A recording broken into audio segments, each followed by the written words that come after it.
सहमति भएकोले मनोज कुमार यादव सरहरूले हामीलाई माफी माग्लगे माफी मागेर हम काम गर्नलाई तयार भएको थिए।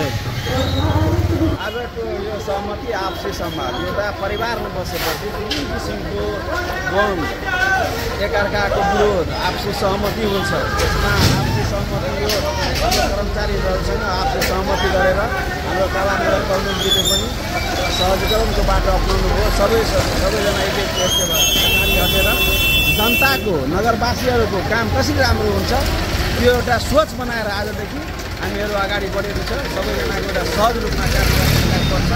यही हो। 4 दिनदेखि रुकिरहेको हाम्रो राज्य नगरपालिकाको सरसफाइ आजबाट हामी फेरि निरन्तर रूपमा सञ्चालनमा ल्याएका छौँ। स्विपरहरूदेखि केही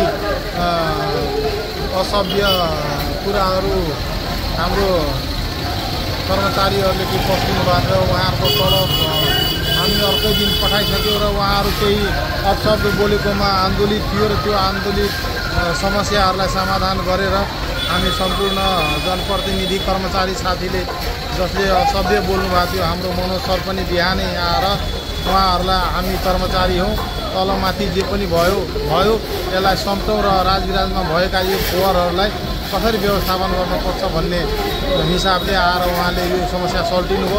साह्रै खुसी लागेको छ र हामी अब खटिरहेको छौँ। हामी राज्य नगरपालिकाभित्र भएका जति पनि फोहोरहरू छ पुरा सफा गरेर व्यवस्थापनतिर लागेको छौँ।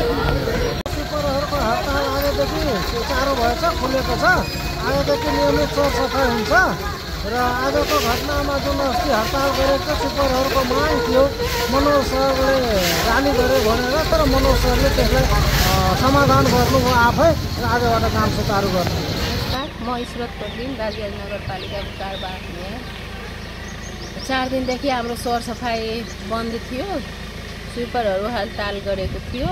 उनीहरूको तलबको सन्दर्भमा 16 दिने तलबको सन्दर्भमा थियो। त्यसैले मनोजीले उनीहरूलाई अपशब्द पनि भन्नुभएको थियो। त्यसैले आज हाम्रो सहमति भएछ। मनोजीले आफ्नो गल्ती सुधार्नुभयो र स्विपरहरूलाई हौसला बढाइदिनु भयो र उनीहरू आफ्नो कामतर्फ लाग्यो। आजदेखि सरसफाइ एकदम इम्पोर्टेन्ट हो, त्यो त गर्नै पर्छ। त्यो नभएर हुँदैन। हाम्रो 4 दिनदेखि सहर पुरै फोहोरले भरिएको छ र आज नगरपालिका एउटा सहमतिमा गएर अगाडि बढेछ।